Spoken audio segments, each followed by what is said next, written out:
Hey everybody, welcome back to the Reality Wind Down, a podcast where we break down all the latest Bravo TV drama and the biggest pop culture moments of the week, one glass of wine at a time. I'm Chase. I'm Cassidy.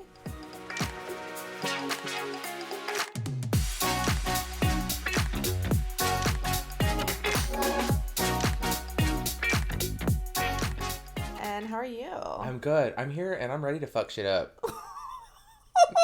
You know why I said it. Oh my god. Oh my god. Our producer said that Chase cusses too much, so he was supposed to watch his mouth, so he did that on purpose. And now it's just on my brain, so if I cuss extra on this episode, don't blame me. Blame... I don't even want to look at him right now. My accountability coach. I know that Joe, our producer, is extremely pissed off right now. You know what? I actually am pissed off. I'm bringing one thing. I don't like to bring a lot of things onto our podcast that aren't fun and light. I don't like to bring anything to the podcast, but today I'm bringing one thing. No, I'm bringing heated energy today. Okay. Y'all know we're in Texas. You all know we're in the middle of a pandemic. Mm-hmm.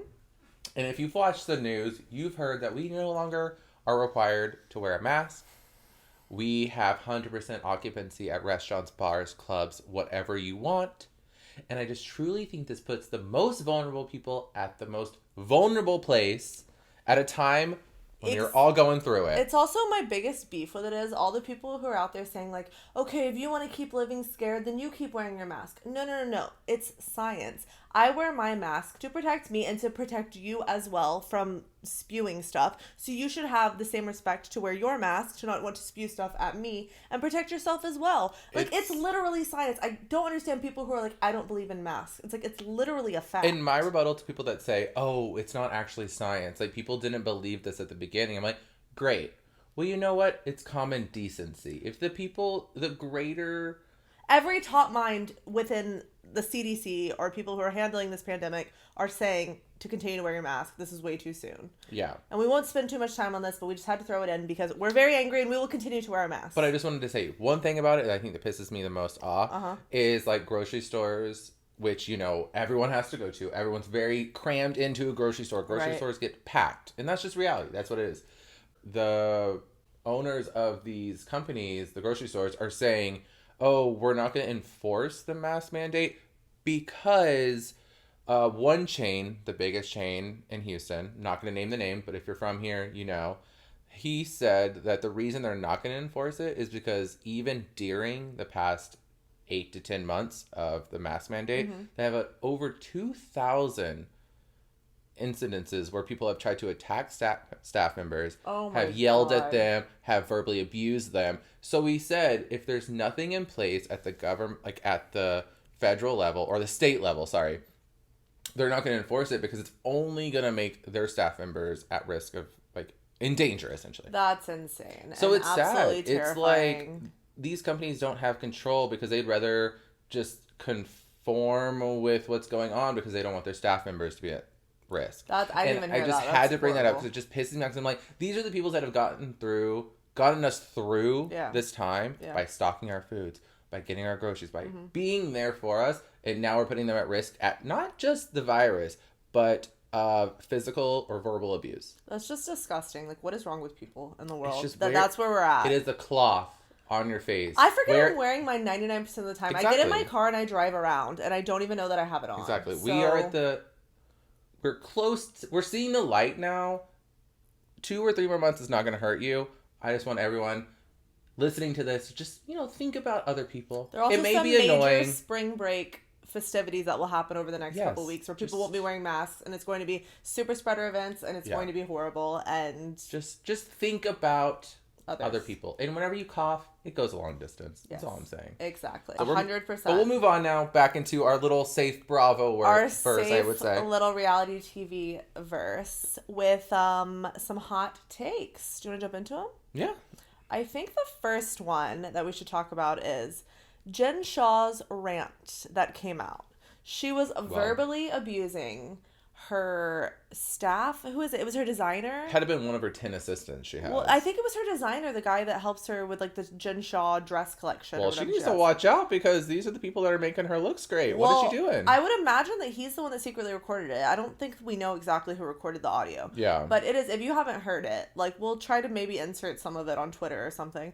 But it is horrible. She's screaming, she's cussing, she's calling him an idiot. She has shown her true colors in this, I think. I mean, honestly, even if we don't insert it, just think of her whenever she throws the glass during the season and that yelling scene. It's pretty much that, but at like an innocent bystander. Yes, for 3 straight minutes. No, I've never heard someone so angry for such a... And like, how long do you think it was going on before the person started recording? Or like, how many times has this happened before for them to record? True. I'm sure that this is not the first time that any of her staff had to deal with this. And like, I kind of tried to give Jen Shaw a little bit of the doubt at the reunion. I was like, she seemed to have like chilled out a little bit and she was handling herself well until the very end.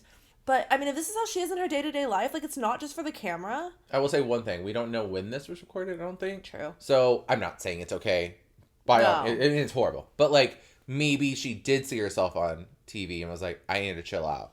Well, I think she would have commented on this by now then, because she knows it's out there. She should have made a comment like, hey. And they're filming already again. So. Exactly. So hopefully this is something that's discussed on the next season, at least. The reason, or another thing that ties into this is like, I feel like we have said this before, but there was one random scene in like the very beginning of the season where there was an assistant that's face was blurred out that was bringing her shots one time. And I remember us being like, why was this assistant blurred out? What happened between them? Like, that's very weird. And also a very, like, it was a long scene. It wasn't just like he was there for 1 second. It was a full, like, 3-minute scene. And the guy's face was blurred out the entire time. Was this the person she was yelling at? That was my first thought, too, because we obviously had that whole conversation very beginning of the season. I thought that. But then I was like, I don't know if he was the dress designer. I think that was just one of her assistants from everything I read. But it could have been. I'm not going to rule it out. But isn't that still weird? I'm sorry. Like, you don't become an assistant of, like, a Bravo celebrity and not sign off your... Not even a Bravo celebrity at that point, really. Well, at that point. But gonna be Bravo celebrity. You knew you were going to be on camera. Yeah. You become the assistant to her and you don't sign off on your, like, TV release. That seems very weird. There had to have been, I think, bad blood there. I completely agree. It was just a weird blur out moment. I've never seen an assistant blurred out on Bravo. I definitely hope it comes to light next season and we figure out what exactly happened with this, because it's awful and abusive and horrible. Yeah. But our next hot take... Hannah is engaged. Summer House Hannah is engaged. After we're watching this whole season of her freaking out over Luke, and now she's engaged to like some British comedian guy that... I mean, okay, Summer House was filmed... And what? I think it ended September. August, September, yeah. August, September. We sound like charade. Spring, summer, September, fall. That time of year. That time. And yeah, she was fully obsessed with Luke at this point. So, I mean, she couldn't have been with this new man for more than 4 or 5 months. And, like, I guess, like, power to you if you're in love. I mean, I guess if you know, you know. Odd. But Hannah's energy is very, like, oh, you like me? Let's get married. Exactly. Like, I saw everyone commenting right now. I was like, how pissed is Lindsay right now that Hannah is engaged and she's not? And we see Lindsay on the episode that we're going to talk about tonight. We will definitely talk about Summer House. We're going to talk about Summer House, Jersey, and Dallas tonight. We have a lot to talk about. We do have a lot to talk about. But before we get there, I just could not believe that Hannah, out of all of them... is now engaged. I am in complete shock. Congratulations. I hope it works out, but definitely seems a little bit quick. I mean, we were both kind of saying, like, this is going to get at Luke. This is going to be the ultimate revenge. This is going to be hilarious. See, I'm thinking, like, Luke's going to be like, oh, I dodged a bullet. She would have already wanted to have gotten married. Like, I definitely knew what I was doing with this one, because that was a bit fast. Probably. You're probably right. If y'all listen to our unfiltered episode, y'all know... I'm scared to ask Chase if he wants to play a game. Exactly. I can't even win against myself. So what makes me think I can win against Cassidy? Well, I would think that you might do okay at this game. And I know I say that every week, but I really believe in you. Because we're celebrating the 13-year anniversary of the Real Housewives of New York. So we're making them all New York-themed questions. So, on that topic, I kind of, like, think back. And I remember watching New York from the beginning... And we're thinking 13 years now. So, my birthday, I just turned 28.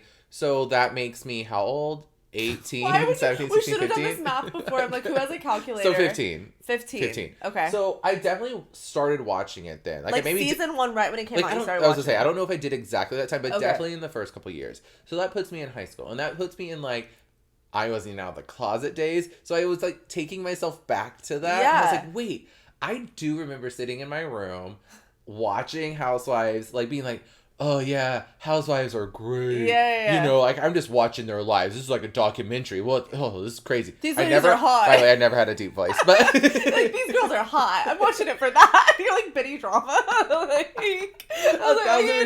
But it's like it just like took like thinking of that, like Yeah. them starting, like took me back to like little old closeted Chase being like, I'm watching the Housewives, but I'm straight. I'm little like, baby closeted Chase. and here we are 13 years later. Doing a podcast about Opening. Oh. Openly loving ourselves and the Housewives. Amen. Preach it. All right, so we're going to kick off this game. It's going to be like a few different things. We're going to do a trivia little section, and then we're going to do a Who Said That. All in honor of our New York City gals. The Big Apple gals. Okay, I think I'm going to start Okay. asking you. Okay, I'm ready. Who was the last housewife cast in season 1? Season 1. Who was the last one? Mm-hmm. That's actually pretty hard. I would say... I'm trying to think of who was the most disconnected in the original cast. I lean towards Bethany because she didn't make the most sense. Right. So I'm going to say Bethany. You're 100% right. Yes! She was added after original show concept was scrapped because it was going to be Manhattan Moms, remember? Yes, that's right. And then they changed it to the Housewives. And it's funny, like, thinking of... We've talked about this on Dallas, where it was originally a charity show. You see it. And when you do watch back season 1 of New York... You see it all revolved around the kids. Oh, 100%. They're in the Hamptons, and it's all kids. A lot of Avery, a lot yes. of... What's Jill's daughter's name? I can never remember. I actually really like her, Allie. Allie. I was like, I'm totally blanking. I know this. I've only watched every season 1,000 times. And then Luann's kids. Yeah. Like, it's so... the McCord's children. Okay, wow. Ben Kevin. Francois. You gotta change his name to Frankie. Like, we cannot go to school with his name Francois. I think I love criticism of a child's name. I know. How fun is that? Okay, are you ready? I'm ready. Actually, guys, I don't think we enjoyed that enough. I got that question right. Got a question right. And actually now pretty I'm quickly. Like super nervous because I know you're gonna get the next, like the quote one. Okay, well, don't say every time you say I'm gonna get it. No, but I said you were gonna get. Okay. Okay, right. Are you ready? I'm ready. What was the original title of the Real Housewives? That's the question. Manhattan Moms. Or was that really the question? Yes, that's actually the question. Oh, well, that works out well. I swear I did not see that. The answer: Manhattan moms following Manhattan moms trying to get their kids into the most coveted private schools. Oh my god, amazing! I love that. That was the question. And it's funny because you think of the Van Campman kids. Remember when they were doing those awkward, like getting them into like preschool, the school interviews, he was like, I think it was Francois was like throwing blocks, and the guy was like. Well, I just love when they're like, you know, like, he's just so advanced for his age. Like, he speaks 4 different languages. It's like, no, if you go to a lot of these daycares, they do teach, like, a kid, like, a song in a different language, like Portuguese and, like, Spanish. That doesn't mean you speak the language. I mean, I didn't go to any of those preschools. I think I went to, actually, the preschool I went to, I got a cat. You were given a cat? Like a real cat? No languages, but I found a cat on the playground, and I was able to keep it. So, I didn't go to a school that taught me anything. But you went to the school to find some pussy. Oops, too much. Okay, well, speaking of pussy, would you like to hear your quote? I would. I was never a trophy wife. I'm not arm candy. I don't shave my pussy. This is so insane how things are feeding into each other right now. And it's funny because I don't think I know this one. You're lying. You know this. Is this like what season is it? Like, is this a Housewives you quote? Don't get hints. I mean, okay, I don't shave my vajinkies. No, your vajinky. Who doesn't shave their vajinkies on that show? I can't believe you don't know this. It's probably like Jill. Who doesn't shave? Oh, was it Sonia? Yes, in the last season. There you go, Sonia. I answered that. I didn't say. I think you went from Jill to Sonia in the last. Because Jill's the oldest, so I feel like she's good with a little nice fur burger. God. Guys, we haven't even gotten to the shows yet, and Chase is absolutely on one. This is going to be a very interesting episode. I may or may not have went to drinks with my parents before this. I know turn up my parents. This makes so much sense now. I did not know this until right now. Yeah, so. Amazing. You know BJ and Gary like to turn up. I'm ready. Shoot me one for a Okay, you ready? How could you do this to me? ? This is actually really hilarious. I just remembered. It's Luann. It was. She says, "How can you do this to me?" She's talking to the phone and says ? Yes. I'm like, it seemed too obvious. I was like, it's definitely Luann. But then I got nervous. But Luann. But that's actually so hilarious. How could you do this to me? And remember she's fighting with Tom, and Tom was like, it's when she found out that he had been kissing people at the Regency, and she was like crying. Tell me it's not about Tom. She tried to call him, and he was in a meeting. He was like, I'm in a meeting. Like, I can't do this right now. So she starts texting him. And that's how could you do this to me? ? One of the most annoying scenes. Okay, I have a million scenes I think Bethany's annoying, but this one extra annoyed me. After she tells Lou this, Bethany like pours her own vodka. She's like this, shaking. And she's shaking. I thought it was so annoying. It was very dramatic. I was like, girl, your husband's not cheating on you. That already happened. Wait, I don't think he cheated on her. No, he was just like full on psychopath. He was just an asshole. Sorry, Bethany, that's actually rude. I apologize to you. But I don't apologize for everything else you've done. Bethany, if you're listening, Chase is sorry. Oh my god. But no, that really made me laugh because Bethany's sitting in her bed. She does. But I mean, you did kind of drop a bomb on someone. I don't know. I definitely wouldn't have reacted like that and made it about me, but I can understand being a little upset. Wait, so you would or you wouldn't have? What? Made it about you? No, I wouldn't have made it about me. But I'm saying I can understand being upset. Like, I don't think I would get like my branded reality wine down wine and start pouring it from a glass. I thought you fully said, I totally would have made it about me. And like just like skated over it. It's all about me. Like, next. Okay, alright, you ready for your next question? Mm-hmm. We're tied right now at 2-2. Okay. New beginnings, old beginnings, get back together, stay apart. It's just a reason to buy a dress and get a martini. I'm in. Wow. Who loves martinis? Wow, that's a lot of words. It's a lot of words. Is that their like tagline? I don't know. No, that can't be a tagline. It has to just be a quote randomly. I don't know if it was their tagline, they'd have to spin around like 3 times while saying all of it while it was being read. They flip their hair like 10 martinis, 1 martini, new dress. This one's actually hard. I don't ever remember someone saying that, to be honest. I don't remember that like even vaguely. Okay. Who is it? You don't want to guess? Okay. Carol? No, Dorinda loved martinis. Oh, shit. The martini thing.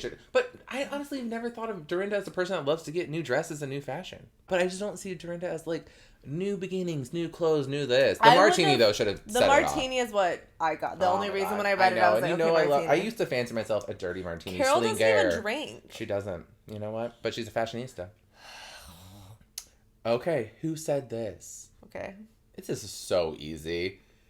You're in high school and I'm in Brooklyn. Alex McCord. Yeah, that's easy. I mean, I should have got that question because I used to live in Brooklyn. I'm essentially Alex McCord. I mean, you were given these 2 papers and you chose that one. So, I honestly think this was forced on me, but okay. Also, I think that's the end of the quiz portion of this game, and I am going to stay victorious. Oh, shit. Okay, are you ready for a little bring back? I am. Alex McCord or Carol? Whew. And why? I would actually say Alex McCord because her psychotic energy is so great. Well, she's now a licensed psychiatrist. Well, she can start actually therapizing the staff. Therapizing, is that word? Also the staff I was referring to the castmates. The castmates. She can start therapizing. No, therapizing isn't a word, but like, you know what? It can be. If you want it to be. I am with you, and I believe in it. I think a lot of people don't give Alex McCord the credit that she deserved. No. Like, she brought so much chaos. She was constantly just like trying to fit in, and it made it just so entertaining. She truly, like, she is an OG. Mm-hmm. She has to get the credit. I think a lot of times we forget that the original OGs are the reason why we're even here. Oh, they gave it all. No, I just mean because like if they didn't do good, the passion. No, I agree. Oh, okay. That's what I'm saying. Like if they weren't good, we wouldn't have be here right now. No, you're 100% right. So I think Alex McCord for sure. Bring back Alex. I think Carol. She ran her course, and I liked Carol a lot. Yeah. But I wouldn't be mad if Carol came back, but I would prefer Alex. Yeah. So are you ready for your bring back? Yes. Jill Zarin or Tinsley Mortimer? Jill. Hands down. Yeah. Tinsley is sweet, and I enjoyed her time on the show, but it just, especially the place she's at in her life now, it just would not make for good TV. Jill is got it, she's with a guy now. I don't know if they're engaged but she's been with her boyfriend for a long time. Like she brings good, crazy energy. Like, obviously, I'm sad, Bobby. Oh, like, Bobby. rest in peace. But it's like, now that Jill has entered such a different chapter in her life, right. I think it's time for us to revisit her. I would love to see, like, what's going... Like, I know we know what she's doing. Like, she sells masks. She lives in Florida. Like, she has a business. Hey, her rug line seems to be going pretty great. Oh, really? Yeah. I didn't know she had a rug line. They're actually affordable. Do you own one? No, but I will. $100? I can't believe you don't own one. Hey. Your energy is killing me tonight. I'm sorry. Okay. Would you rather martinis with Dorinda? I'm so sorry that you got that. Are you triggered? I feel sad. Or go clubbing with Sonia? Both. I mean, literally, you're gonna get arrested no matter which one you do. There you go. I will go with party with Sonia, just because I think Sonia is like the number one icon. Like, let's go party. She has gay nights. Like, I would just pick. But a chill martini night in the Berkshires, I would also love. But I pick Sonia. I was like, so which one?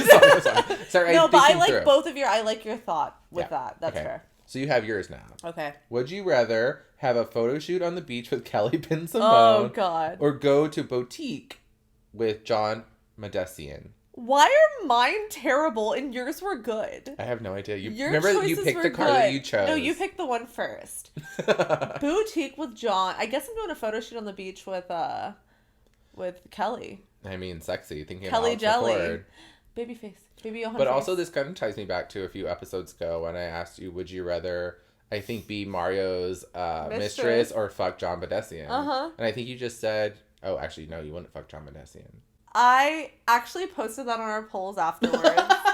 And the amount of people that responded just in private messages, like Mario won by 91%. I think that I was the person that voted the John one because I didn't want to be a mistress and I wanted my thongs dry cleaned. But the amount of people who messaged us and were like, ew, who the fuck would ever go with John? And I was Cassidy would. I responded and I was like, I just want my thongs dry cleaned. I'm not hooking up with him. I thought I just had to like hang out with him for a bit. But no, people were disgusted that I even threw that out there. So I don't want to get shamed today. So I'm going Kelly Jellybeans. Kelly Jellybeans. That's the winner. Beach. You know what? New York, we love you. Thank you so much for your service, Real Housewives of New York, and everything you do and all the joy you bring us. Let's jump into Dallas. Yeah, let's do it. They're in Austin still, and they're at the dinner where D'andra stormed off because she got into a fight with Kary, and she was upset that like everyone was against her at the dinner. But Stephanie and Tiffany kind of start talking, and Stephanie's letting Tiffany know like, I thought you were super braggy about your toilets, and, you know, we came over, you had all these rules for the party, and everyone was just really uncomfortable. Which, I just feel like Tiffany cannot do anything right with them. It doesn't matter what she does. See, so it's like, in a normal circumstance, like, Stephanie saying that, first of all, take her to the side. I think, like, say this separately, because it was only Cam there. But also just, like, if you're gonna be like, hey, girl, I felt uncomfortable at your house, like, I like you, but, like, this just seemed weird, take him to the side. But also, because the whole season they've been hard on her, this just even highlighted even more. It was very unfair. And not only was Cam there, she threw Cam in to, like, pile on to Tiffany. She was like, and I know that you correct Cam a lot, and it makes her really uncomfortable. Like, do you want to talk about that? Like, I just felt the entire time they were coming for Tiffany. And they are. They are this entire season. She's, like, proving herself to be, like, one of my favorite housewives now. Like, Tiffany handles everything so well. She's like, look, I'm really sorry. Like, I didn't mean to make everyone feel uncomfortable. I appreciate rules. I'm someone who likes rules and, like, structure. So I understand now that I don't host a lot, and I'm taking everything y'all are saying into consideration. And I thought, to me, Camel's a little bit more annoying about it, because she was like, oh, one time you laughed at me for saying this word. I was like, because she's having fun. Like, if I make a stupid word, girl, y'all listen to me on this damn podcast. I do it all the time. Like, rewind to exactly. therapize. And we laugh about it. Who gives a shit? That's why, like, Cam is just looking for anything to be like, I think she's intimidated by Tiffany. She is, because Tiffany, like, it's funny because Tiffany, yes, she's on the show. Yes, she wants to be, like in a housewife environment. Yes. But, like, she's not someone that I think in her daily life is a part of the social scene. No, she's or a not. part of, like, she said that. Dallas society. So her coming in so casually, like, fun, but also super rich. I think that's and successful. I think the success and the wealth is and what's also more. Success on her own, not just her husband. 100%. The fact that she's like so intelligent. And I do think Cam puts on the act though, and we've talked about this before. I think she's acting the entire time. She talks like this and she does it. And like it used to be funny and cute, but now it's like it just seems so intentional and so contrived that you're like, okay, like we're kind of over that now. Like, and don't try to do this to Tiffany. Don't try to come back at her. I think Tiffany's done nothing wrong. It's very annoying because Tiffany hasn't done anything, as you're saying. Yeah. So it was just an unnecessary, let's bring this up and let's pile on while other people are already fighting. Tiffany even said, like, I feel like a whack-a-mole. Like, you guys, like, everything I do, they just, like, beat me down. And I still love her, like, iridescent confession look. I love it so much. I mean, that top. She's stunning. Oh, I want it so bad. Anyways, so D'andra actually ends up staying because D'andra did leave the table being like, I'm leaving, I'm going home, blah, blah, blah. D'andra stays. And she's like, well, I might as well try to talk to Kary tomorrow. And let's have a good day. And if that doesn't go over well, then I'll leave. So. But speaking of Kary and Brandi stayed up till 4 a.m. drinking and partying. I would be hungover for 3 weeks. I don't understand how they were up the next day functioning. So we have done that a time or two in our dates together. Yes. But did we function the next day? No. I woke up at noon and went home and slept the rest of the day. And I would even say that's probably like a year or so ago that we did that. So we're in our like mid-20s. Oh my god. Chase, you just turned 28. You're on the older 20s side. I'm in my late 20s. But they're in their 40s, which age is just a number. Kary just turned 50. There you go. Age is just a number. But I would think that we could hang a little bit better, and we literally cannot hang as much as they do. I could not hang at all. But they got up the next day, and D'andra was sitting outside listening to her shaman. She was chanting affirmations. At one point she went, yo. I was like, oh, like that's fun. Why the fuck was she in the bushes? Yeah, I don't know. Maybe that was like the most tranquil spot she could. I'm like, you're literally on a beautiful lake. Go sit by the lake. I literally died. They panned out and she's just at the trunk of a tree in the bushes. I was like, girl, are you getting one with the dirt? Yes. And then they did this like little stupid hula hoop class. I was like, whatever, boring. Like, not interested in this. What? Also, even before that, I was really confused. Why were D'andra and Tiffany sleeping together in this mansion? They shared a room. I know they picked that at the beginning. I'm still like that. But I know we talked about that, but I'm still confused. Like, I love to be in a hotel and like sleep on my own. Oh, I have to have my own space. I cannot. So they don't like, they know each other, but they don't know each other that well. Yeah. They chose to sleep in a queen size bed. Yeah, that's a no for me. I guess girlfriend support. I love that. I'm not that supportive. No, I'm not either. Me and you would like kiss each other goodnight and be like, I support you going to my room. Go to your own room and I'm not sharing a bathroom with you, bye. But they go on this houseboat, which I swear it's the same one that we rented for Jules' 30th birthday. Oh, that's fun. On the lake. And we stayed the night there for 2 nights. Like, I swear to God it was the same one with the hot tub and everything. But they're on the boat and I guess everyone's getting some seasickness. And what's the medicine called? Zofran. Tiffany's like, Brandi, do you have any more of that Zofran that you gave us? Dr. Cassidy. I took a semester of pharmacy in college, so it's not that serious. I really did. So she gave him Zofran, and she gets it out, and she's like, okay, you just put it under your tongue, like she was telling Cam, because she had already given her some on the bus ride on the way up, because they had gotten some motion sickness then. So she's like, you put it under your tongue, and it'll dissolve, and it'll help you with it. Yeah. And she put it under her tongue and she said, oh my God, it's not dissolving. So Tiffany was like, oh, let me look at the bottle again. Oh, this is a different Zofran. This isn't the same one you gave me earlier. And Brandi gets like, oh my God, like, are you trying to accuse me of being a drug dealer and handing out random pills? Tiffany was like, girl, what are you talking about? I was just saying it's a different one. Actually, it's even worse because Brandi didn't immediately say that. She actually let everyone kind of like, I was like, she pouted for about like 3 minutes and then started crying and like called Tiffany over and was like, hey girl, like sniffling. Well, that's what she said. Like, she finally went. They were like, is everything okay, Brandi? And she's like, yeah, it's fine.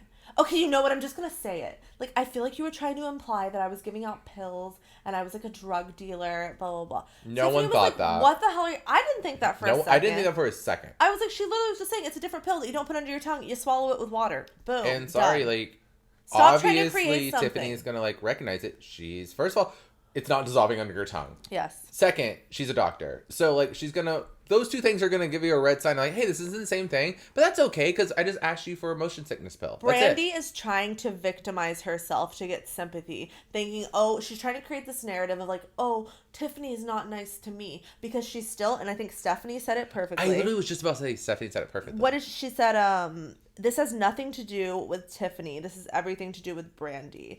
Like, she's so worried about offending her. And when she said that, I got even more pissed off because why is Brandi so worried about offending Tiffany if she truly isn't like a racist person or isn't a person that has an issue with Tiffany? Why is she so worried about the things that she's saying? I wouldn't worry about that for 2 seconds. Well, what makes it worse... Actually, this is later, but I'm going to say it now just because we're on it. Yeah. But it's like, what makes it worse is kind of what you're talking about. It's like, Brandi shouldn't be worried about it if she's not worried about saying racist things. Exactly. But Brandi says, I don't know if Tiffany... Like, I'm uncomfortable around her because I don't know if I can joke. I don't know if I can be myself. I don't know if I can be funny. I'm like, it's like, why are you worried about that? Are your jokes just racist jokes? Are your jokes just offensive jokes? Then you should be because worried. You know what? Should shut up. Tiffany extended that olive branch, and she said, "Hey, Brandi, you had that video. I understand you. I don't think you're racist, and I'm giving you that." The most amazing person. That's the thing. She gave her that. Yeah. And was like, "Let's move on. I'm giving you the benefit of the doubt. Yeah. You did a stupid thing. Yeah. Let's move on." Yeah. And the fact that Brandi, 6 episodes later, I would say a month or so later, is still saying, "I'm uncomfortable around you because you are judging me." Within Brandi. Because later she says she was judging her. Yeah, and we will get into that in a minute. We have to mention that Brandi and D'andra do make up with some weird ceremony. Brandi officiates the makeup. Sorry, Brandi officiates D'andra and Kary making up. Yeah. Where they put their hands on each other's hearts and like looked like they were performing a wedding. They tell each other why they love each other. What are y'all doing, like filling each other's boobs up? Like, it wasn't the heart, it was the nipple. They were having They connected via nipple. They both got great boobs, so good on them. Honestly. Girl, you know I'm a boob man. I know you love a boob, so I know you would be all up in there. There you go. I love to connect via boob. It's just so funny how similar they are, and that's why they fight so much, because it even shows in their confessionals. They both at the same time say, like, you hurt the ones that are closest to you. Like, that's the ones that you hurt, the ones that you love the most. And it was just so funny. They're so similar, but they're making up. They're getting good. And they start asking Tiffany about what are some of the things you've experienced in the hospital with COVID. And she's like, oh, I have like horrible, like racist things said to me all the time. Like, I am not involved in COVID. Like, it's crazy that there are racist people out there that look at her because she's Asian and want to make comments towards her. And I even want to say, like, a side note, I feel like this episode actually came out at a very important time, because I feel like not even right now, it's always happening, but right now it's happening a lot. It's been prevalent. And in the Asian American and Pacific Islander community, we're getting a lot of hate crimes and a lot of violence. And it's just like, this kind of, I don't know. It's just like, it's so much. And it's all because of like COVID. And we're talking about COVID. And Tiffany's saying she's experiencing it. She's even a doctor helping people, and she's experiencing it. She's literally, I think she said earlier in the season, someone came in and said, I don't want her treating me. Yeah, like, exactly. Yeah. Yeah, no, I think like you say, it was very People are getting beat on the streets because they are just, random people are coming up to them and just be like, you've done this. Pushing them, it's just hitting insane. them. It makes no sense. Heartbreaking. It's just, hate crimes have gone up so much since all this started, and we're not talking about that enough, I think. Absolutely. And that also, well, speaking of that, Brandi is off talking to some of the other ladies, I think Stephanie and Kary, and she's like, I just like don't want to offend her. Like, I heard her saying, oh, I speak Chinese, and I was like, I've been trying to educate myself in other cultures. Like, shouldn't she have said she spoke Mandarin? I was like, do not even try to freaking do this, Brandi. It's just stop. Like you are stop. I will not have it. It's just not making sense to me. It's like, I'm all for people educating themselves. I'm all for people wanting to get to know. But I'm saying, but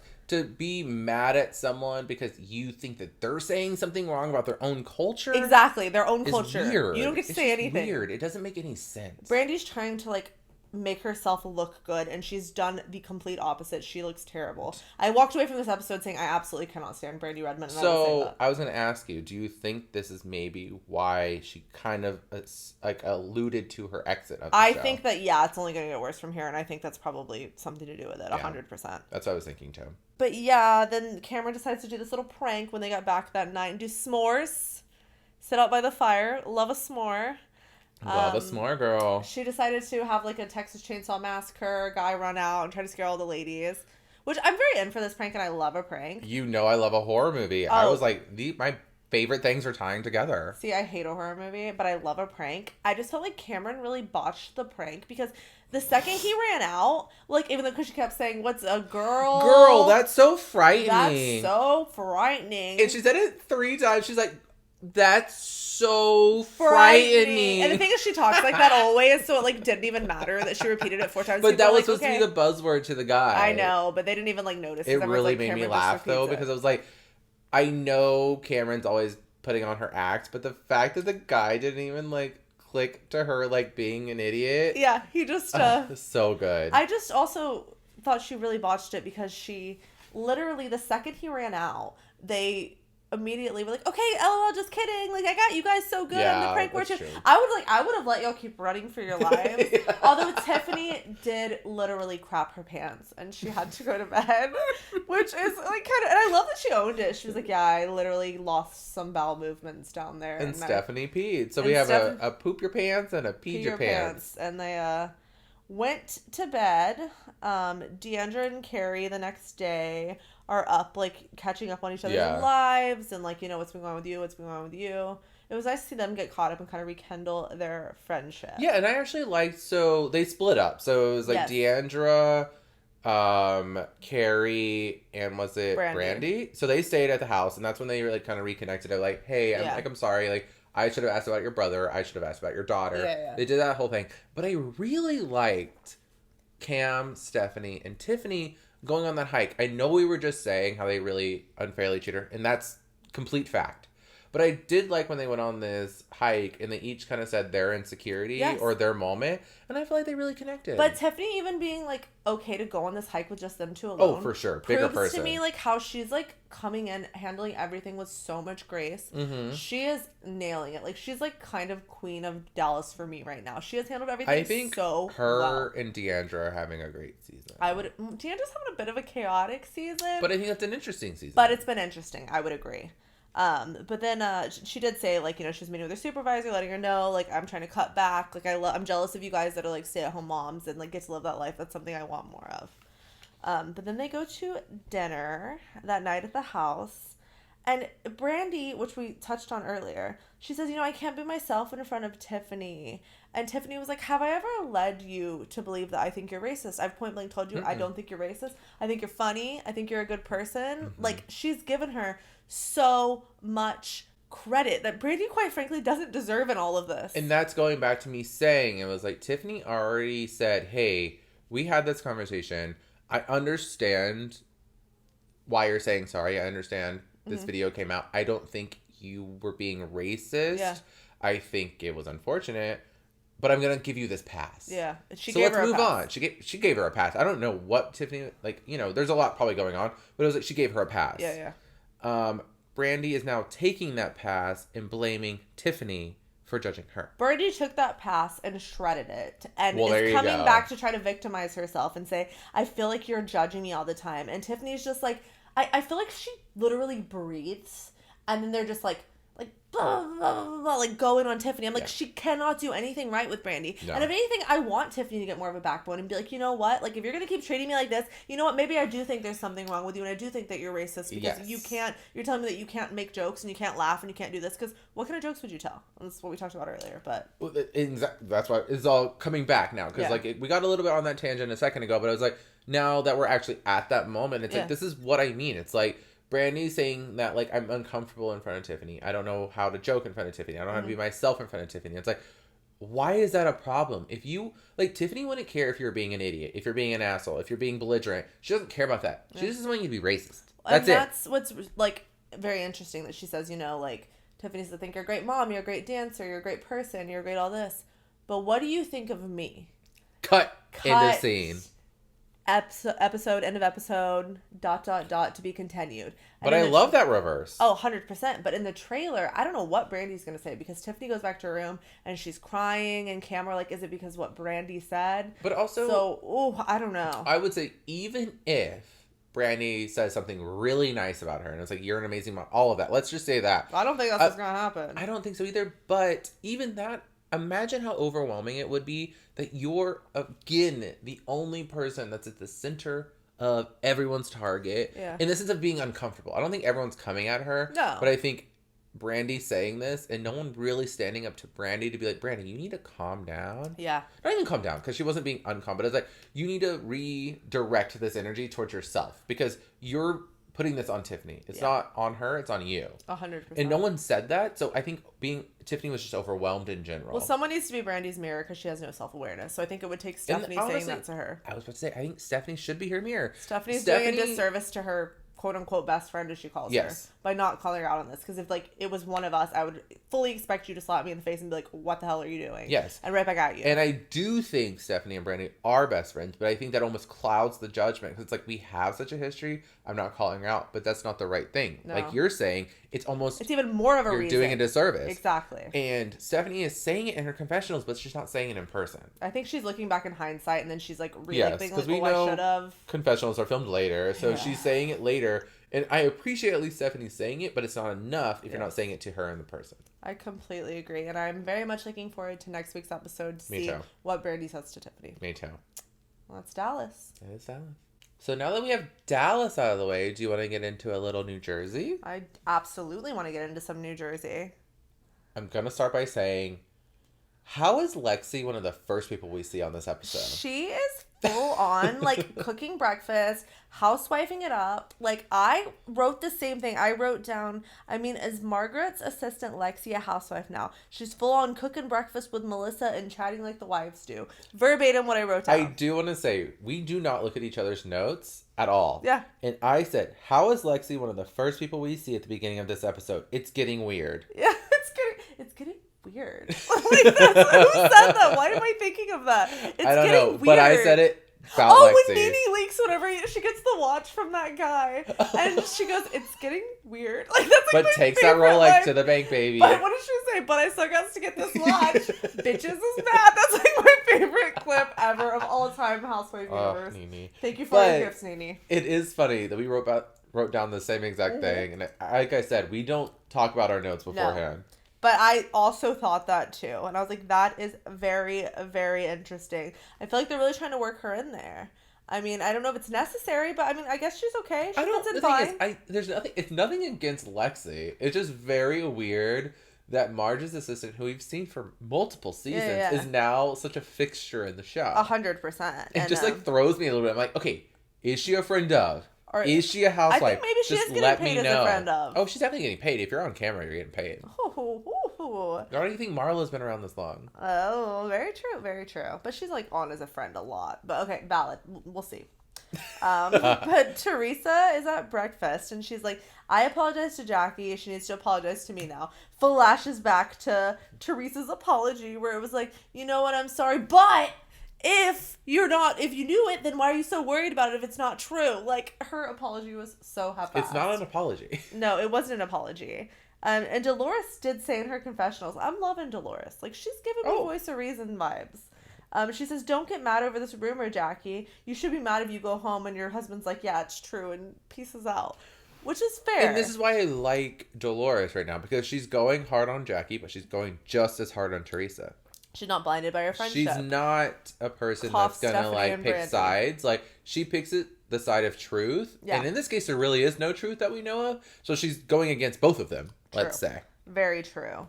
But the girls are headed to lunch, and I love that they were talking about how all their husbands were going to hang out, and they were so worried if they hang out with Joe Gorga that they all get Gorgified, and they all get hammered, and it flashes back to when Joe fell in, like, Joe Bonino was, like, puking in the bushes, whenever Jennifer's husband Bill passed out and had to get carried in. When Joe Gorga himself tripped on that thing and fell. When he fell into the room. The Bimini. Bimini? It was Bimini. They went to Bimini? Girl, yeah, for, what's her name's wedding? Really? Yes, Bimini. What are you talking about? You were there. They went to the Bahamas. Is Bimini in the Bahamas? I thought Bimini was part of the Bahamas. I don't know. It might be. I didn't know. Yeah, I'm pretty sure, guys. Don't fact check me, but I'm pretty sure it was Bimini. Sorry, you said Bimini, and my mind went to RuPaul's Drag Race UK. And you said they went to Bimini, and I was just like, Bimini. Oh my god, is that what I'm thinking? I don't know. We'll look into this. Okay, we'll report back. You might be right, though. I'm totally not sure. Not like I've been to the Bahamas or anything. Yeah, they went to the Bimini Bamboo Lash. You could be right. I don't know. Okay. We'll find out. Anyways, when they were at what's-her-name's wedding, Danielle's wedding, he fell over. Yes, and it was just funny. They were talking about they don't want their husbands going out and getting too drunk with Gorga because they go full on crazy. They go hard. That's what even Dolores was like, no, the Gorgas go hard. It's funny because it's like, it kind of did remind me when we get our mints together and we get together, we all go a little hard. And I don't know why, but it's like, get us out of the house on a special occasion. Not even a special occasion, let's be real. I'm like a Friday at 3 p.m. We're like, let's get us some bottles. Let's get us some Whispering Angel. Let's get us some Diet Cokes. Oh. Lemon Drop, shout out. 100%. And we turn into the Joe Gorga squad. Yeah, we are like, but we're all the Gorga squad. At least we're like together, Gorgaing it up. We'll all be fighting by the end of the night, but the next day we're not even talking about it. It's almost bad because we're all 4 Gorgas. Like, we're all the Joe Gorga. That's what we're going to start calling ourselves when we go out. The Forgas. Oh my god. Anyways, but Teresa does mention that she's going to try to sell her house. Yes. Which brings in the real estate agent. It's just so crazy looking back on when they built that house. And remember in this first season when she went to the shop and she spent like $100,000 in cash on furniture. Who the hell is $100,000? Not the Giudices. I was going to say, not them. Because the reason we find out they usually have cash is because that's how things are given to you whenever the money's not really accurate. Exactly. And I also thought it was funny that they were talking about Melissa's daughter's boyfriend. And I love that Melania, I can just see her doing this and being so outspoken, walking up and being like, Zia Joe, Zia Anta Melissa. I'm so not Italian, can you tell? What are you saying to me right now? Zia Joe and Zia Melissa. That's what they say. That means aunt and uncle in Italian. Oh. So did you not know that's why they call them? I did not. I was actually thinking of like Tia and Tio, which is like in Spanish. So I was like confused what you were saying. Oh, sorry. Sorry for throwing a curveball in there. It's not like we've been hearing the Jersey people say this for 10 years. I always just hear uses guises. That's all I hear. Is iconic. But she was like, Melania walked up and was like, I just want you to be really nice to Antonia's boyfriend because he doesn't even pressure her to have sex and he's a really good guy. And everyone's having sex. I was like, this is like so cringe. They're talking about their 15 and 16-year-old kids. I found it very interesting, but not surprising, that Melissa starts talking about Joe is very, like, possessive. And I'm like, if I'm going to go out, Joe's like, well, then I'm going to go out, too, with the guys. Like, why do you need to go out? Why do you need to do this? I have to say this really triggered me. Oh, why? Because, like, I've always known that, like, Joe is very, like, I'm a man and my woman's my woman. And, like, blah, blah, blah. And, like, I think they really play up the man stereotype. Because it's his character. Like, I totally get that. But I feel like she was kind of talking real in this moment. And she was saying that if I go out and have drinks with my girls, he goes out with his boys and does it 10 times harder. And I'm like, this is a very unhealthy way to handle things. Which is crazy because we always thought they were kind of like such a great couple. And like, oh, they're like she's his prize and this. And the fact that Okay, but what you just said, she's his prize. True. That's But I mentioned bad. In the way of like she's his prize, like, and he treats her as a queen. That's what I meant. But I didn't mean it as a but I meant like a prize, like a queen treated like that. I didn't mean a possession. I meant like a queen and wanted to put her on a pedestal. I definitely did not mean a prize like that. I don't like the idea of tit for tat, and I feel like relationships can get... Sorry, speaking of tit, Teresa and Joe were at a strip club together. I'm sorry, that's sibling bonding. I'm like, I just sat there and thought, oh my god, if I went to a strip club with my brother, I would just like straight up like kill myself. That is my worst nightmare. Going to and just like seeing. Okay, I think it's different when brothers, like two brothers, go. I'm a gay man with a straight brother. I don't know if it's that much different. But still, I just feel like it's more of like a. I don't know. I could not. No, I get what you're saying, and it is very weird. At the thought. But I don't find strip clubs to be that taboo. I think they're very like. But it's not even the strip club in general. It's going with your brother and just seeing your brother get into. I don't want to see my brother and his wife kiss. That's true. I don't want to kiss my fiance in front of my brother. I don't like it just like weirds me out to go to something that is, you know, like no, that's valid. Like, I get that. Sexy experience. I don't want to experience that with any of my family, no matter what. But what makes it weirder is like this is where I found it weird. It's like the strip club was one thing, but it was worse whenever like Melissa calls. And he's like, I'm not there. Call Teresa. And Teresa's like, oh, no, he's not here. Like, the lying is weird. What he said was, he was like, she knows I'm with you. Like, here, talk to Teresa. And don't say we're at the strip club. And that's whenever Teresa was like, I have a problem with that. I don't want to lie. It just creates a weird thing, which we've seen throughout all of Jersey, that pits Melissa and Teresa against each other. Right. And now we're kind of seeing it's Joe Gorga's fault. Because he's always made Teresa kind of lie to Melissa. Right. And Melissa maybe not tell things to Teresa. So it's like, Joe Gorga's the reason. Speaking of lying, they decide to play. Well, speaking of lying, Bravo lied to us. Last week, I was so excited for this scene. You were so excited. I didn't want like cheating really or anything. Sad. I just wanted some drama. And then obviously, because my TV's always on Bravo, I saw a trailer that it was going to be fake. So I did know coming into it was going to be fake. A lot of people, in what I was seeing online, did not know still that it was going to be fake. And were extremely raging about it by the way it was portrayed to us that it was going to be. And it was a prank. They decided to try to call Joe and say, Melissa's been texting some guy. All of it's not true, but Joe kind of believed it. He started speaking Italian because he was with the kids. He believed it. Trying to find out information.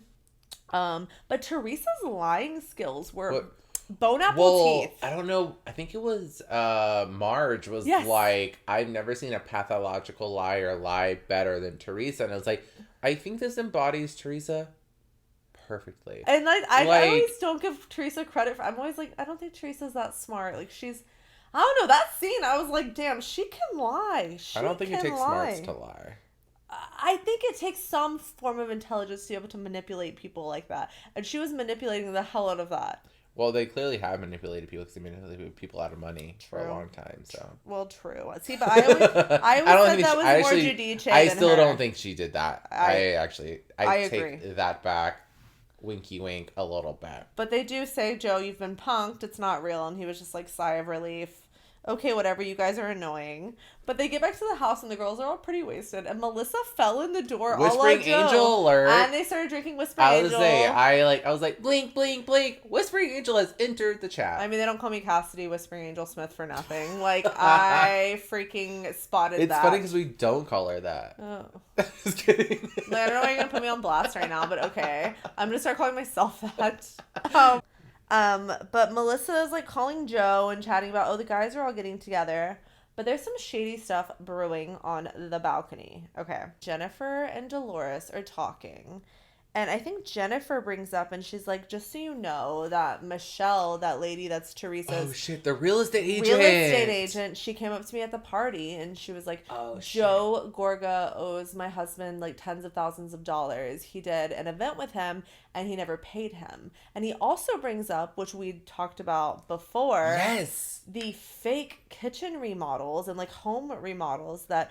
Joe Gorga has been posting on Instagram and claiming that he had done. Guys, if y'all haven't seen this, it's guys and gals thing. And everyone else, I'm not just saying guys. It's a whole thing. So like I think it was a year ago, even before we did this podcast. Yeah, it was when this was being talked filmed. About.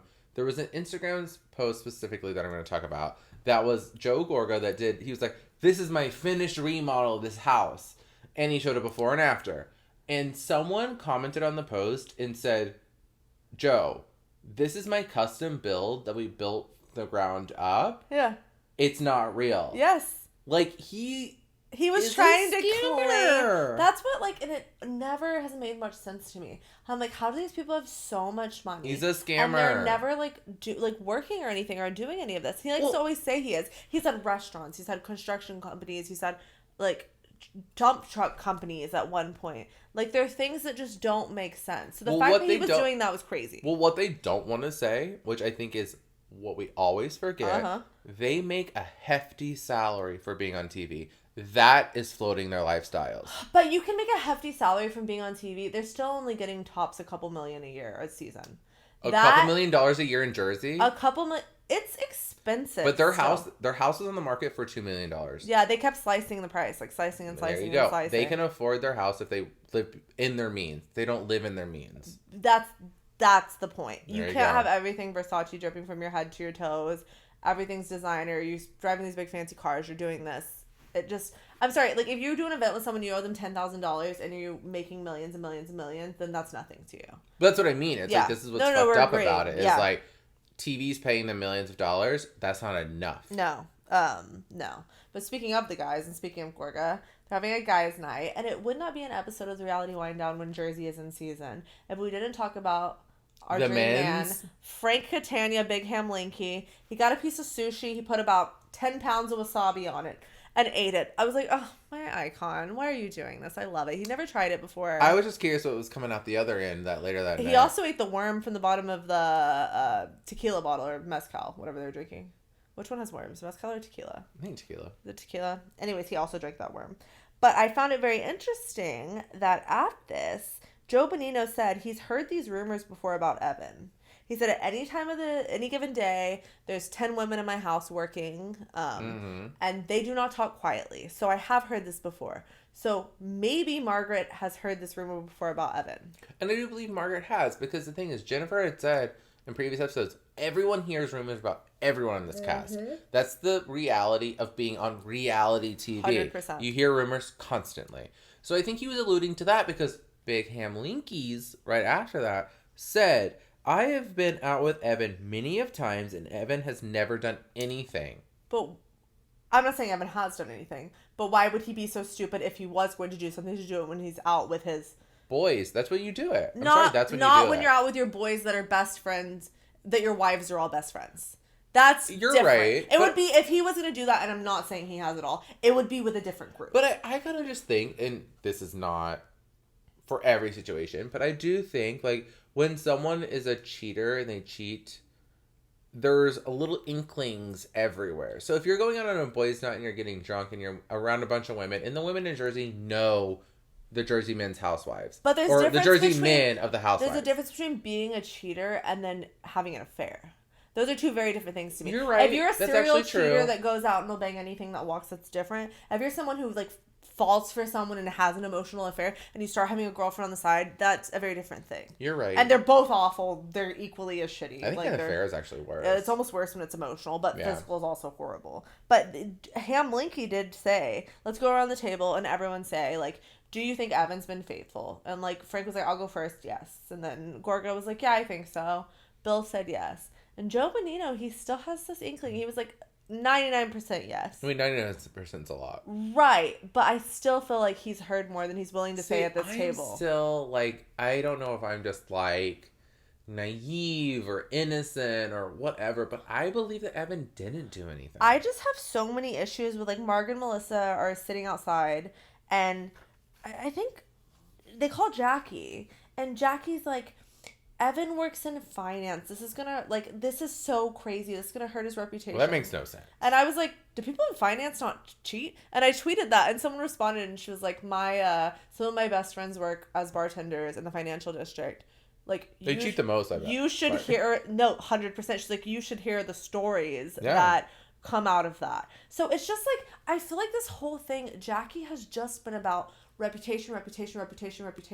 I would just be like, look, there's no truth to this. This is all stupid. Jackie's almost perpetuating it worse and making it more of a thing by having such this crazy reaction to it. She should be like, her best move would have been, Teresa's off her rocker. She's crazy. There's no truth to this. We're happy and in love. 1000%. Drop the mic. Like, you're an idiot. Well, they kept saying it's going to affect Evan's business. And I was like, being on a reality show will affect your business. A cheating rumor will as well, but I think just you in general being in the public sphere will affect your business more than just a cheating rumor. 100%. So, and again, I honestly don't think he cheated, but I may be proven wrong, and that's fine. I don't really give a shit. But, like, I just think that when you come on a reality show, you can't expect anything less than getting your name dragged through the mud. 100%. And Jackie, whenever Melissa briefly says, like, if you're really just that worried about Clary's reputation and that's all you want from it, because Jackie's like, I want her to call Evan personally and apologize. We all knew that wasn't going to happen. But if that's what she truly wanted and she was only worried about that, whenever Melissa said, well, you should call Teresa and apologize, and then she'll apologize afterwards. She's like, no, like, that's not how it's going to work. I was like, well, this doesn't, like, make sense, and you're kind of being contradictory. If you were only worried about Clary's reputation because of finance and working, blah, blah, blah, you could call and just be like, look, I'm sorry for the analogy. I guess you didn't understand what I was trying to say. You need to speak to Evan and apologize to him. That would be the grown way to handle it. That would be a good way to handle it if that's what she's worried about. But are you saying, like, Jackie's, like, that's her take? No, that's Teresa's take. That was Melissa's take. That's what Melissa said. That's okay. So that's what I'm agreeing with is Melissa and Dolores are saying that, and they're both saying. Well, Dolores quoted. She said, "If that truly will rectify everything for her, Jackie should just call Teresa, and then Teresa will apologize." But the thing is, what we see at the end, Teresa's not going to apologize because they try to tell her that at the table and she storms off. Well, Teresa sees it in her mind that she already has apologized. I mean, so she didn't. We all know she said sorry, but in a half-assed way. It wasn't a good apology. It was the most half-assed way. Like, you can't apologize, but blame the other person for being weak. I think that they're both wrong, and they both just need to apologize. Everyone should apologize. Everyone. And move on. But the girls have multiple times have said, Teresa started it, Jackie reacted and made it worse. Yeah. But Teresa should apologize. Yeah. Okay. I guess, and I'm not a Teresa stan, guys. I need to Me either. But clear. I like Teresa for what she does. I just think that Teresa did genuinely hear it. She got drunk. She let it slip at a party 5 too many times. That was her big mistake. She should say sorry. Say, you know what? But Teresa's not willing to let it go that she claims she did hear this. And I do think she heard it. I really, really think she heard it somewhere. And it could have been someone who hated Jackie. I heard that Jackie never I don't disbelieve that she heard it. I don't think she pulled it out of nowhere. Like, I don't think she did either. But Jennifer said it best. We hear rumors about everyone on this cast constantly. And when you were hearing rumors about Joe Giudice, it was true. And that's all I'm saying. Drop your mic on that one. I'm going to drop my wine. What if I dropped a wine glass on your floor? I'd be fucking offended. Because I wasted good wine. Yeah, exactly. Not because fuck my floor. But then they are, like, Teresa storms off, calling everyone an asshole, and they all go up. They're like, why are you calling us assholes? Like, chill out. Let's all go out, do our s'mores. And they came out with matching...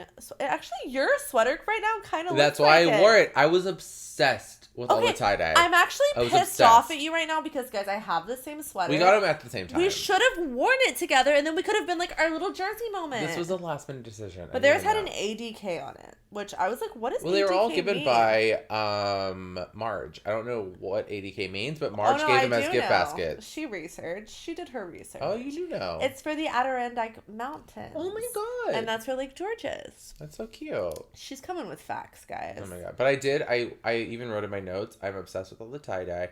I thought Dolores wore that, like, tube top tie-dye. Yes. Amazingly. Guys, Dolores is so hot. Yeah. Dolores looks so good.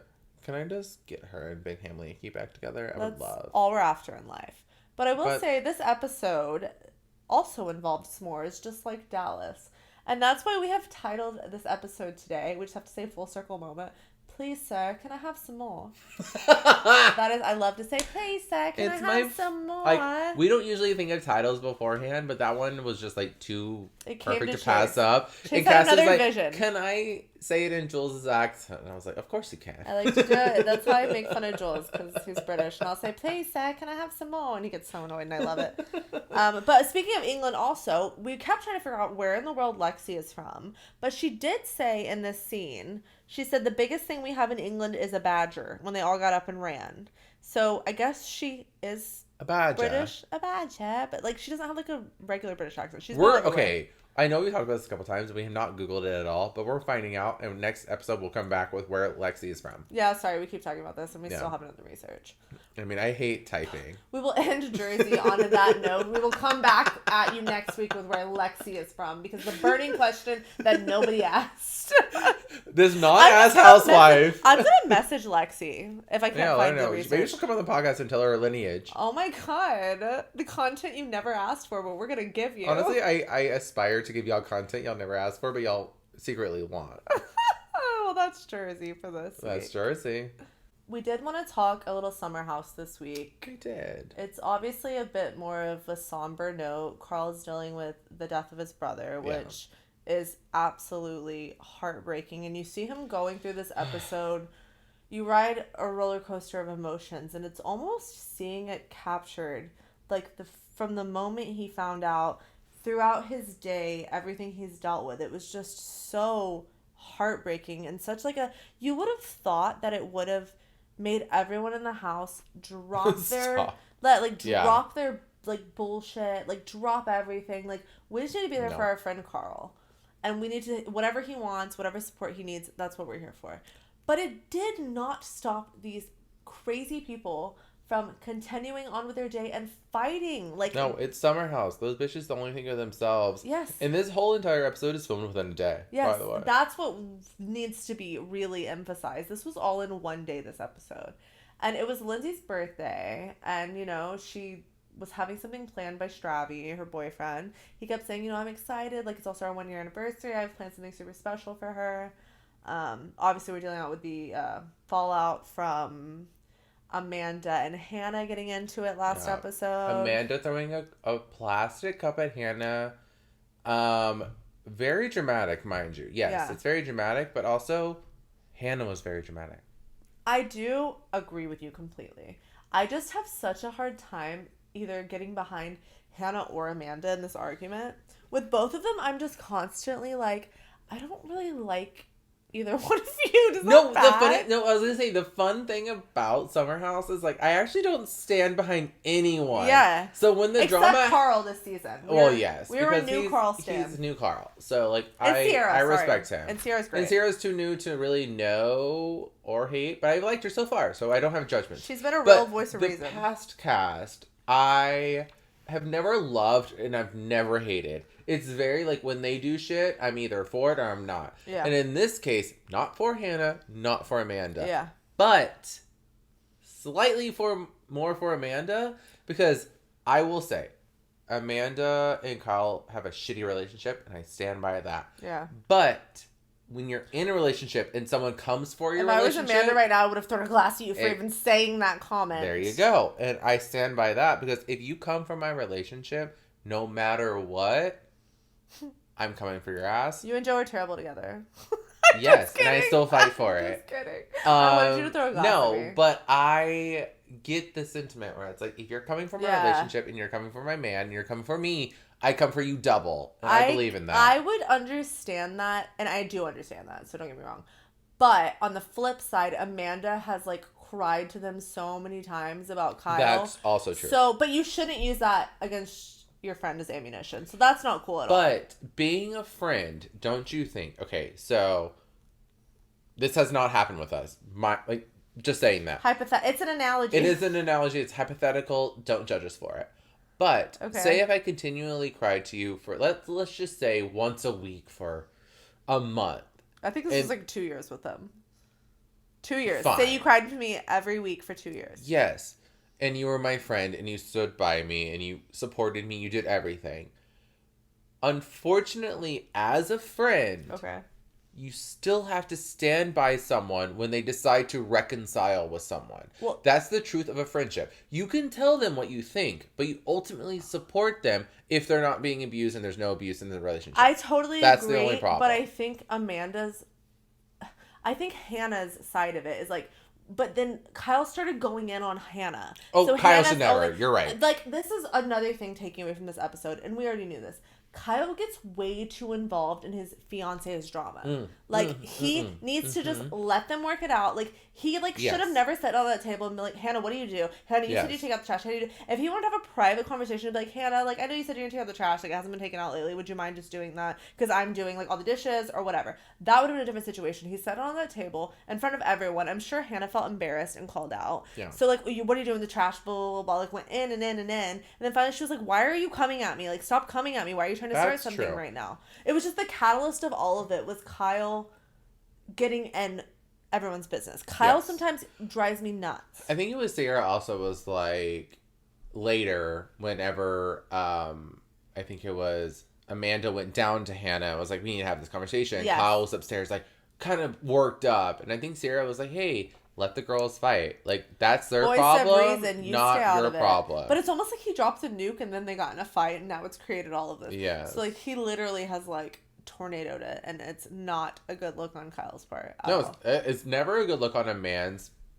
part when they're fighting another person's battle, much less a woman's battle, where it's like... Right. This is their relationship. That's what she said. Sierra was just like, they deal with it. Let them battle it out. If this was you and Carl, you wouldn't want Amanda in it. 100% no. There you go. This is the friendship battle. And that's the thing I think gets blurred in line sometimes when you're in a relationship. Like, ultimately, yes, Amanda and Kyle are in a relationship. But Amanda and Hannah are closer so you let them deal with it. 100%. I know y'all are all friends, but that's the line. Deeper. I'm sorry. And that's why I say, if Kyle and Carl were getting in a fight, he wouldn't want Amanda in it. Exactly. So we'll see what happens with that. But 2 other things I think we'll talk about. Number 1, quickly, Luke was like, I want to pursue things with you, Sierra. Gave her flowers, all into her. Sierra was like, I think I just want to be friends. And I was like, oh my God, I kind of love to see Luke get rejected. I do too. Especially because Hannah was like, I'm also rejecting Luke.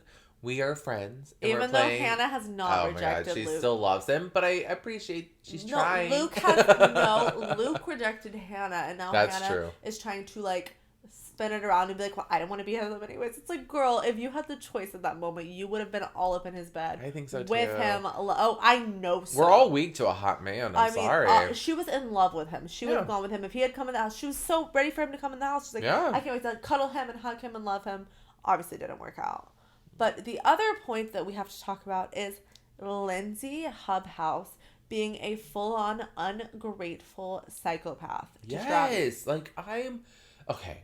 Lindsay's always been psycho, and we know that. That's the reason why we're entertained by Lindsay, is Psycho Lindsay. But when it gets to the point where she's playing mean, I just can't. That's what I was saying. In this case, it was playing mean. Because he thought Stavi. Is it Stavi? It's Stravy. Oh, Stravy. By the way, he's so invested in this, he doesn't even know his name. No, like, I thought that's Stavi. I also couldn't read her fucking cursive necklace she's wearing. Oh yeah, Chase thought that the shirt said... What did you think the necklace said? I thought it said, like, Arbonne. No, that's like a multi-level marketing company. That's a pyramid scheme, Arbonne. I thought it said Arbonne. The ultimate pyramid scheme. No, I actually thought it... Wear it on a gold chain. No, actually, I do remember what I thought. I thought it said Arroz, which is my favorite rice, Peruvian rice, arroz trufa, which is my favorite Peruvian rice with beef.